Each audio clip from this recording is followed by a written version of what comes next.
Hi YouTube.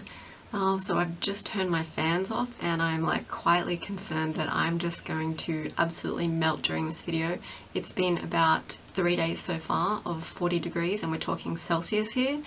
So we are like absolutely melting between the Christmas and New Year period. So yeah, bear with me. By the way, the clothes behind me, if it looks like I'm coming to you live from my walk-in wardrobe, we've kind of built a walk-in wardrobe in our sort of spare room, which is the computer room and also the walk-in wardrobe because apartment living. So yeah, that's basically why it looks like I'm coming to you from my walk-in wardrobe. Anyway, today I want to chat about a depth year. I want to talk about its origins just briefly, what it might mean and what it might look like, and what it's going to mean for me in 2019. So where did the concept of a depth year come from? So what I'll do is I'll link the original article in the description box below so that you can investigate that if you are so interested. But basically how I stumbled across it, I was on YouTube and I listened to a video by Kellyanne, and then I later followed her links to Jessica Starr, TheStoryWitch, and I was basically hooked and thought this absolutely captures what I want to be doing in 2019. My tarot card of 2019 is the Hierophant, so going deep and doing maybe a study and just basically going sort of within and looking at structures is something that I really think all tied together, and thought, yes, this is something I want to be doing rather than setting like a lot of New Year's resolutions and goals for myself. What is a depth year? If I had to come up with a definition, I would say it is a set period of time where you focus on certain aspects or projects or goals, and at the same time you consciously exclude others. Obviously this is going to look completely different to everybody, so no two depth years are going to be the same. So when setting your own ground rules, I think it's really important to put a positive spin on the rules or the guidelines that you give yourself. So for example, focusing on what you're going to gain or why it's important to you, as opposed to focusing on a lack of something, or where you deprive yourself of something, because I think that just sort of can set you up to fail depending on how you react to rules that say don't or stop.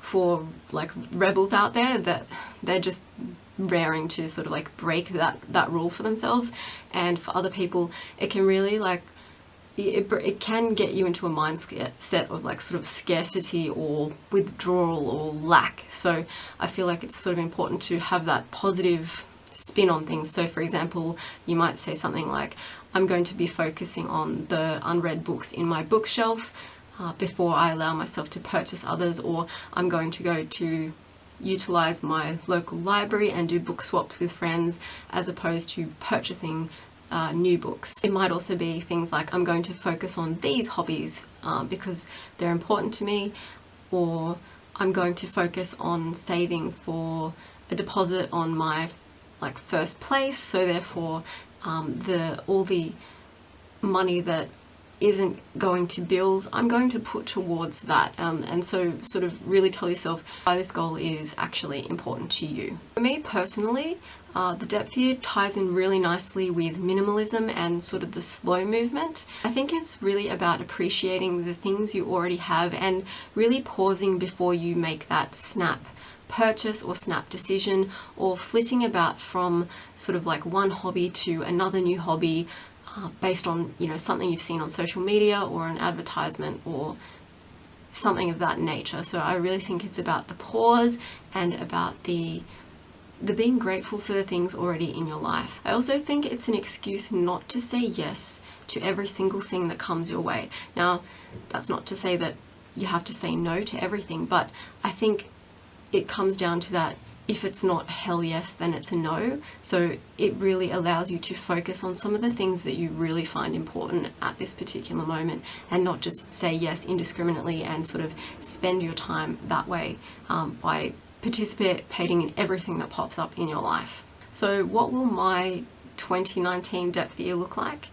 First off, I just want to preface this by saying I am or have become a minimalist at heart. So 2 books that really set me on that path were The Life-Changing Magic of Tidying Up and The Gentle Art of Swedish Death Cleaning, and I'll link the books in the description so you can have a read of them if you're personally interested in that. Also, for a good portion of my adult life, I have been saving for something. So I've been saving, like enforced saving as a broke uni student. I have been saving for a trip overseas, like a year overseas.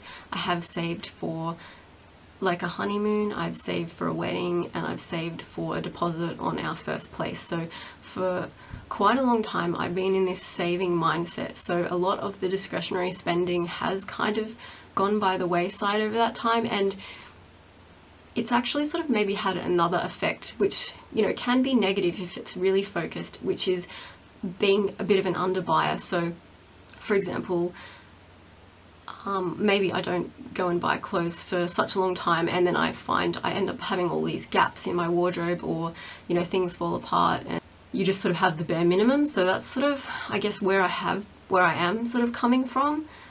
So yeah, I just wanted to preface the context for you. So what particular topics am I going to be focusing on in 2019? First of all, spirituality. I'm going to be focused particularly on the phases of the moon, as that's something I don't really know a lot about. I'm sort of like a bit of a beginner on all of this, so that's where I'm going to be starting. I'm also going to be focusing on the phases of the moon in terms of menstruation as well, so how they're connected, and how basically sort of like charting my own cycle and learning about myself, and I guess the journey that I go through on that sort of roughly 28 day phase as well. So that's going to be one thing I'm going to focus on. Also, I'm going to be looking sort of like broadly at, like, you know, into like paganism and like mythology and those sorts of concepts, rather than drilling down very specifically. So those are some of the things I'm going to be focusing on. And because my library has like pretty much a dismal section on New Age, spirituality, that sort of thing, I'm going to be allowing myself like 1 book a month that I can purchase, because it's really not going to happen any other way. And I'm just finding that websites and YouTube can be good resources, but sometimes you just really want a book, and you can sit there and go in depth. So that is what I'm going to be allowing myself there. The next thing is tarot.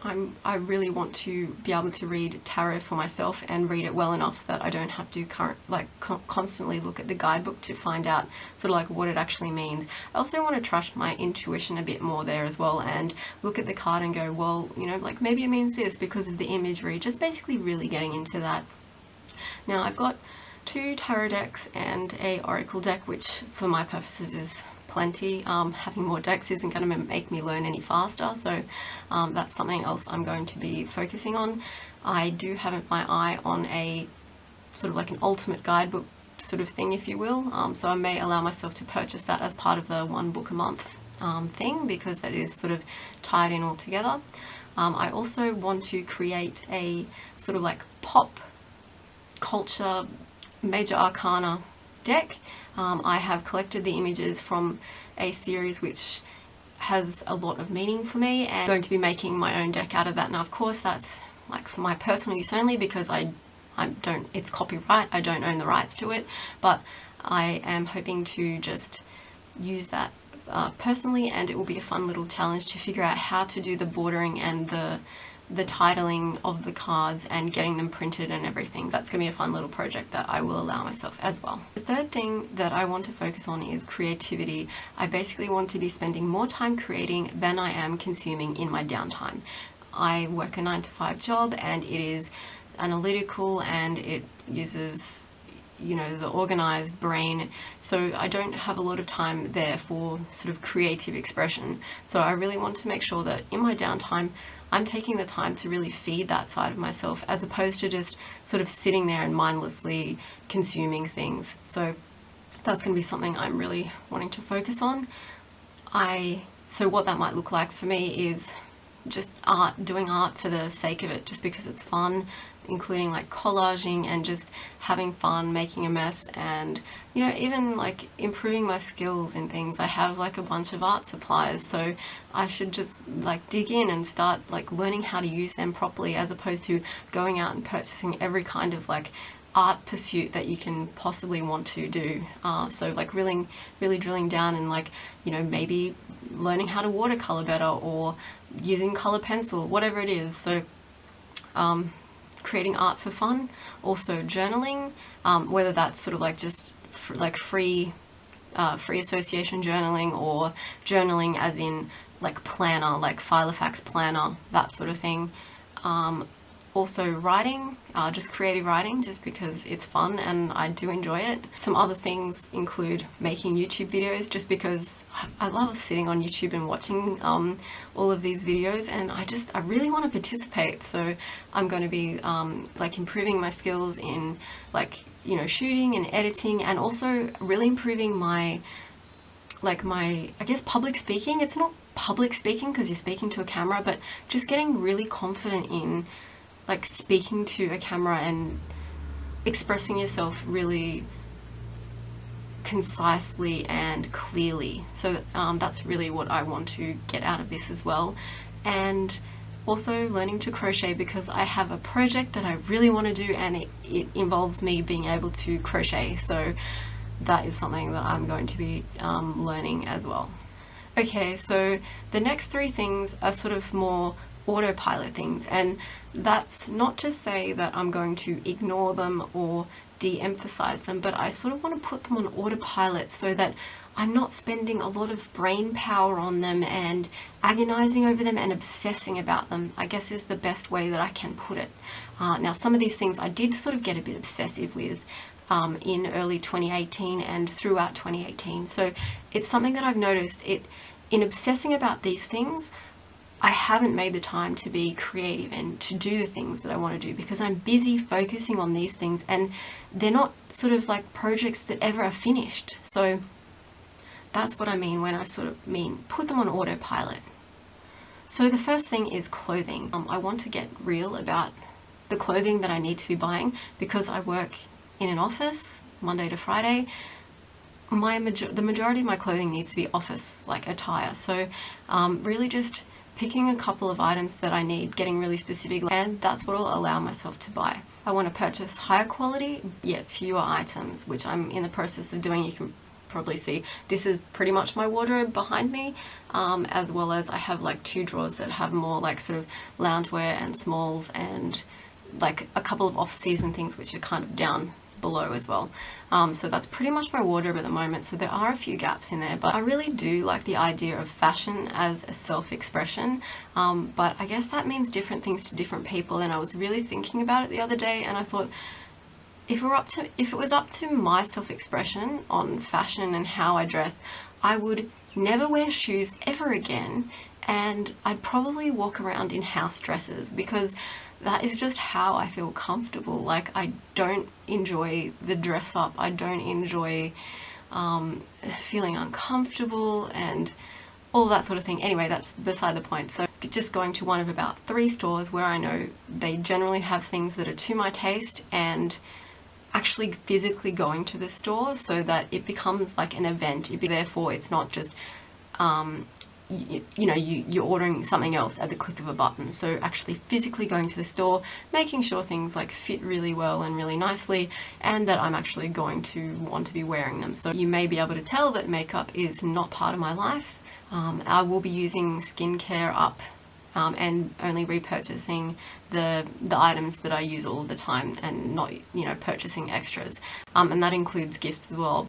Okay, the second thing that I do want to autopilot is health and wellness. I was spending a lot of time looking at like meal plans and recipes and ways of eating, and like really focusing and honing in on that. So for example, it might have been the like cut out sugar completely, or go on the Whole30, where it's like a whole bunch of items or like food groups that you don't eat for a month. So that requires intense focus, or at least it does for me anyway, because I find that I'm constantly looking for recipes and things to eat. I'm constantly thinking about it, and in the grocery store I'm looking at all the labels. I'm constantly thinking about things that, you know, like, okay, I can't have that. If you go out, then you can't have a bunch of items.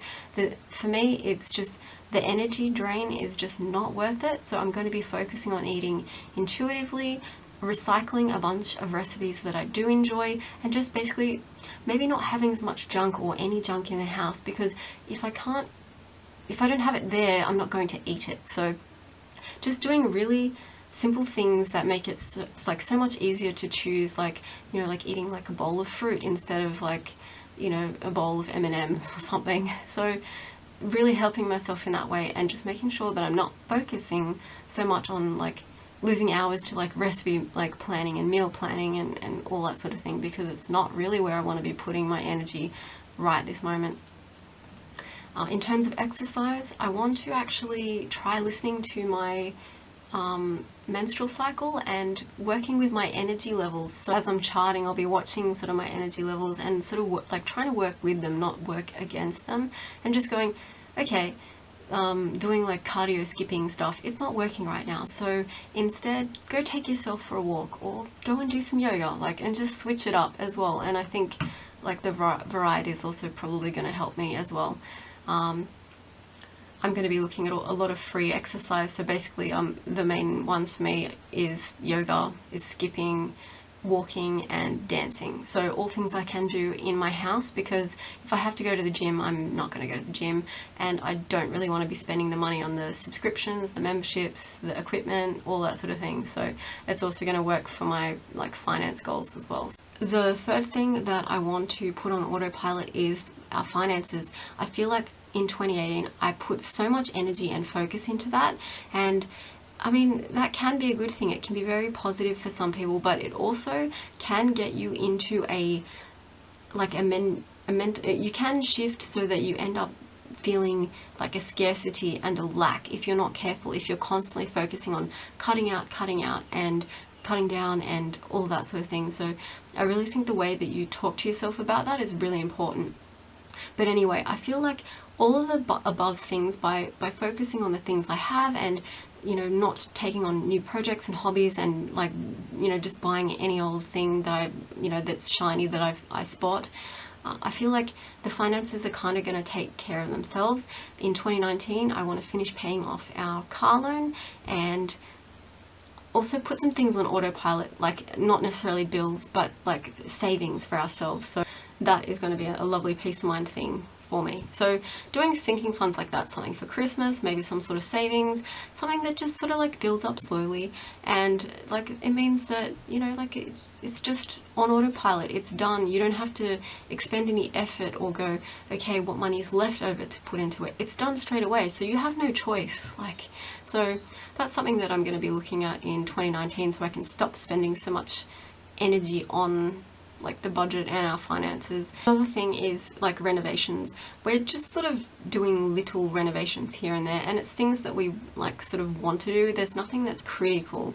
So like it's like putting up a shelf or doing, you know, like doing some painting, whatever. The place is fine, it's not falling apart, and everything, like the kitchen and the bathroom, everything is 100% in working order. So basically not feeling that there's such a rush to complete it. Like, we've got years to do all this stuff, and people, like, you know, back in the day, people would take years to do all this stuff. It doesn't need to be done like right this second. So basically just taking a step back and taking like the long-term view on it, and also focusing on a little area at a time. Like, for example, something that I really want to get done is I want to hide all the cords on our computer table. I want to hide them underneath, like in a little like a tray or like a wire basket that sits underneath, that is like bolted to the underside of the table.